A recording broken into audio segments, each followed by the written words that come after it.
ಕುಬೇರ ಅಂತಂದರೆ ಸಂಪತ್ತು, ಸಮೃದ್ಧಿ ಮತ್ತು ಸಂತಸ. ಈ ಕುಬೇರ ಸಿನಿಮಾ ಪ್ರೇಕ್ಷಕರ ಪಾಲಿಗೆ ಕುಬೇರ ಆಗ್ತಾನ ಅಥವಾ ನಿರ್ಮಾಪಕರ ಪಾಲಿಗೆ ಕುಚೇಲ ಆಗ್ತಾನ ಅನ್ನೋದನ್ನ ಬನ್ನಿ ನೋಡೋಣ. ನಮಸ್ತೆ ವೀಕ್ಷಕರೇ, ನೀವು ನೋಡ್ತಾ ಇದ್ದೀರಾ ಪಬ್ಲಿಕ್ ಒನ್ ಮೀಡಿಯಾ. ನಾನು ನಿಮ್ಮ ಓಂ ಶಿವಚರಣ್. ಇವತ್ತು ನಾವು ರಿವ್ಯೂ ಮಾಡ್ತಿರುವಂಥ ಸಿನಿಮಾ ಶೇಖರ್ ಕಮಲ ನಿರ್ದೇಶನದ ಮತ್ತು ಧನುಷ್ ಮತ್ತು ಅಕ್ಕಿನೇನಿ ನಾಗಾರ್ಜುನ ನಟನೆಯ ಕುಬೇರ ಸಿನಿಮಾ. ಈ ಸಿನಿಮಾದ ನಿರ್ದೇಶಕರು ಶೇಖರ್ ಕಮಲ ಅಂತ. ನಿಮಗೆ ಶೇಖರ್ ಕಮಲ ಯಾರು ಅಂತ ಒಂದ್ಸತಿ ಹೇಳಬೇಕು. ಶೇಖರ್ ಕಮಲ ಅವರ ಒಂದು ಹ್ಯಾಪಿ ಡೇಸ್ ಅಂತ ಒಂದು ತೆಲುಗು ಸಿನಿಮಾ ತೆಗೆದಿದ್ರು. ಅದು ಕನ್ನಡದಲ್ಲಿ ಜಾಲಿ ಡೇಸ್ ಅಂತ ಬಂದು ಆ ಒಂದು 15 ವರ್ಷದಿಂದ ಅದು ಕಲ್ಟ್ ಕ್ಲಾಸಿಕ್ ಆಗಿ ಅದು ಕನ್ಸಿಡರ್ ಆಗಿತ್ತು. ಇವತ್ತಿಗೂ ಭಾಳ ಜನ ಫ್ರೆಂಡ್ಶಿಪ್ ಮೂವಿ ಅಂತ ಬಂದಾಗ, ಕಾಲೇಜ್ ಲೈಫ್ ಬಗ್ಗೆ ಅಂತ ಬಂದಾಗ ಜಾಲಿ ಡೇಸ್ನ ರೆಫರ್ ಮಾಡ್ತಾರೆ ಕನ್ನಡದಲ್ಲಿ. ಸೊ ಈ ಸಿನಿಮಾದ ಮೂಲ ಸಿನಿಮಾದ ನಿರ್ದೇಶಕ ಶೇಖರ್ ಕಮಲ.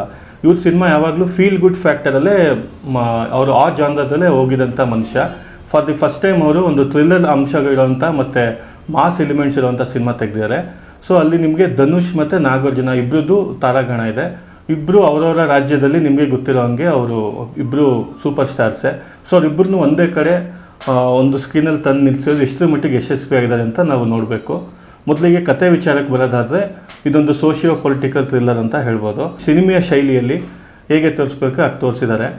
ಹೇಗೆ ಅಂದರೆ, ಈಗ ಭಿಕ್ಷುಕರನ್ನ ಕರ್ಕೊಬಂದು ಎಲ್ಲಿಂದನೋ ಎಲ್ಲ ರ್ಯಾಂಡಮ್ ಆಗಿ ಬೇರೆ ಬೇರೆ ಜಾಗಗಳಿಂದ ಭಿಕ್ಷುಕರನ್ನ ಕರ್ಕೊಬಂದು ಒಂದು ಕಡೆ ಕೂರಿಸಿ ಅವರಿಂದ ಹವಾಲ ಮಾಡಿಸಿ ಆಮೇಲೆ ಅವ್ರನ್ನ ಏನು ಮಾಡ್ತಾರೆ, ಕೊನೆಗೆ ಅದರಿಂದ ಏನೇನು ತೊಂದರೆ ಆಗ್ಬೋದು, ಈ ಥರದ್ದೆಲ್ಲ ಒಂದು ಕತೆ ಇದೆ. ಸೊ ಇದರಲ್ಲಿ ಧನುಷ್ ಅವರು ಸಹ ಒಂದು ಭಿಕ್ಷುಕನ ಪಾತ್ರ ಮಾಡಿದ್ದಾರೆ. ಇದರಲ್ಲಿ ನಾಗಾರ್ಜುನ ಅವ್ರು ಬಂದು ಒಬ್ಬ CBI ಅಧಿಕಾರಿ.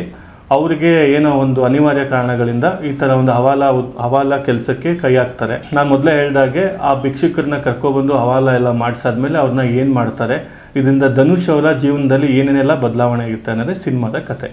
ಈ ಚಿತ್ರದ ಮೊದಲಾರ್ಧದಲ್ಲಿ ಈ ಹವಾಲ ಹೇಗೆ ನಡೆಯುತ್ತೆ, ಈ ಪ್ರೋಸೆಸ್ ಏನು, ಮತ್ತು ಈಗ ಅವ್ರನ್ನೆಲ್ಲ ಹೇಗೆ ಕರ್ಕೊಂಡು ಟ್ರೈನಪ್ ಮಾಡಿ ಬಿಸ್ನೆಸ್ ಮ್ಯಾನ್ ಥರ ಅವ್ರನ್ನೆಲ್ಲ ಹೇಗೆ ಅವ್ರ ಮೂಲಕ ಬೇರೆ ಬೇರೆ ದೇಶದಲ್ಲಿ ಹಣಗಳನ್ನ ತೊಡಗಿಸ್ತಾರೆ, ಸ್ವಿಸ್ ಬ್ಯಾಂಕು, ಪನಾಮಾ, ಅಲ್ಲೆಲ್ಲ ಹೇಗೆ ಅನ್ನೋದನ್ನೆಲ್ಲ ಒಂದು ಡೀಟೇಲ್ ಆಗಿ ತೋರಿಸ್ಕೊಂಡು ಹೋಗಿದ್ದಾರೆ.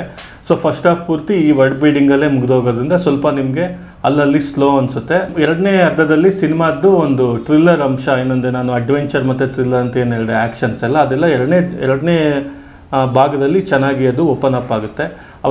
ಆಗ ಧನುಷ್ ಅವರು ನಾನು ಹೇಳ್ದಾಗೆ ಭಿಕ್ಷುಕ ಆಗಿರ್ತಾರೆ ಅಂತ ಹೇಳಿದ್ನಲ್ಲ, ಅವರು ಎರಡನೇ ಭಾಗದಲ್ಲಿ ಅವ್ರು ಹೇಗೆ ಇದರಿಂದ ಈ ಒಂದು ವಿಷವರ್ತುಲದಿಂದ ಈಚೆ ಬರ್ತಾರೆ ಅನ್ನೋದನ್ನ ಸಿನಿಮಾ ಸೆಕೆಂಡ್ ಹಾಫಲ್ಲಿ ಚೆನ್ನಾಗಿ ತೊಗೊಂಡು ಹೋಗ್ತಾರೆ. ಅವರ ಈ ಹೋರಾಟದ ಜರ್ನಿಯಲ್ಲಿ ಸೆಕೆಂಡ್ ಹಾಫಿಂದ ನಾವು ರಶ್ಮಿಕಾ ಮಂದಣ್ಣ ಅವರ ಒಂದು ಪಾತ್ರದ್ದು ಒಂದು ಇಂಪಾರ್ಟೆನ್ಸ್ ಬರುತ್ತೆ. ಇದಿಷ್ಟು ಚಿತ್ರದ ಕಥೆಯ ಒಂದು ಸಂಕ್ಷಿಪ್ತ ರೂಪ ಆಯಿತು. ಇನ್ನು ಸಿನಿಮಾದ ಟೆಕ್ನಿಕಲ್ ಡಿಪಾರ್ಟ್ಮೆಂಟ್ಸ್ಗೆ ಬಂದರೆ, ಸಿನಿಮಾದ ಕ್ಯಾಮ್ರಾ ವರ್ಕ್ ಬಗ್ಗೆ ಮಾತಾಡಲೇಬೇಕು. ಈ ಸಿನಿಮಾದ ಕ್ಯಾಮ್ರಾ ವರ್ಕು ಒಂದು ಚಾಲೆಂಜಿಂಗ್ ಜಾಬ್ ಅಂತ ಹೇಳ್ಬೋದು. ಯಾಕೆಂದರೆ ಈ ಸಿನಿಮಾದ ಕತೆ ಬೇರೆ ಬೇರೆ ಜಾಗದಲ್ಲಿ ನಡೆಯೋದ್ರಿಂದ ಇಲ್ಲಿ ತಿರುಪತಿ ದೇವಸ್ಥಾನ ಆಗಲಿ ಅಥವಾ ಬೇರೆ ಬೇರೆ ವಿದೇಶದ ಬ್ಯಾಂಕುಗಳು ಮತ್ತು ಕೊನೆಗೆ ಮುಂಬೈನ ಡಂಪ್ ಯಾರ್ಡ್, ಅದೇ ಕಸಗಳೆಲ್ಲ ಆಗ್ತೀವಲ್ಲ ಅಂಥ ಜಾಗಗಳು, ಇಲ್ಲೆಲ್ಲ ಈ ಲೊಕೇಶನ್ಗಳಲ್ಲಿ ಈ ಚಿತ್ರದ ಮುಖ್ಯವಾದ ಘಟನೆಗಳು ನಡೆಯೋದ್ರಿಂದ ಈ ಲೊಕೇಶನ್ ಎಲ್ಲ ಕ್ಯಾಮ್ರಾ ವರ್ಕು ತುಂಬ ಚೆನ್ನಾಗಿದೆ. ಚಿತ್ರದ ಎಡಿಟಿಂಗ್ ವಿಷಯಕ್ಕೆ ಬರೋದಾದರೆ, ಮೊದಲೇ ಹೇಳಿದಾಗೆ ಚಿತ್ರದ ಫಸ್ಟ್ ಹಾಫು ಸ್ವಲ್ಪ ಸ್ಲೋ ಇತ್ತು, ಅಲ್ಲಿ ಸ್ವಲ್ಪ ಶಾರ್ಪ್ ಮಾಡ್ಬೋದಾಗಿತ್ತು. ಬಟ್ ಸೆಕೆಂಡ್ ಹಾಫಲ್ಲಿ ಬೇಗ ಸಿನಿಮಾ ಹೋಗುತ್ತೆ. ಸಿನಿಮಾದ ಚಿತ್ರಕಥೆ ಹೇಗಿದೆ ಅದಕ್ಕೆ ತಕ್ಕಂಗೆ ಎಡಿಟಿಂಗ್ ಮಾಡಿದ್ದಾರೆ ಅಂತಲೇ ಹೇಳ್ಬೋದು. ಈ ಚಿತ್ರದ ಸಂಗೀತ ನಿರ್ದೇಶಕ ದೇವಿಶ್ರೀ ಪ್ರಸಾದ್ ಅವರು ತೆಲುಗು ಸಿನಿಮಾ ರಂಗದ ಸ್ಟಾರ್ ಸಂಗೀತ ನಿರ್ದೇಶಕ.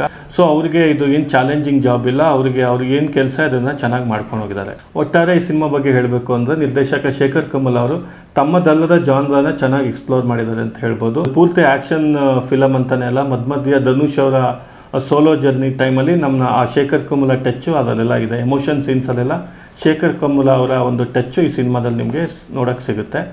ಸಿನಿಮಾನ ನೀವು ಒಂದು ಒಳ್ಳೆ ಫೀಲ್ ಗುಡ್ ಜೊತೆಗೆ ಒಂದೊಳ್ಳೆ ಆ್ಯಕ್ಷನ್ ಜೊತೆಗೆ ಸೇರಿಸಿ ಮಾಡಿರೋದ್ರಿಂದ ಒಂದು ಸತಿ ನೋಡೋಕ್ಕೆ ಈ ಸಿನಿಮಾ ಯಾವುದೇ ಮೋಸ ಇಲ್ಲ.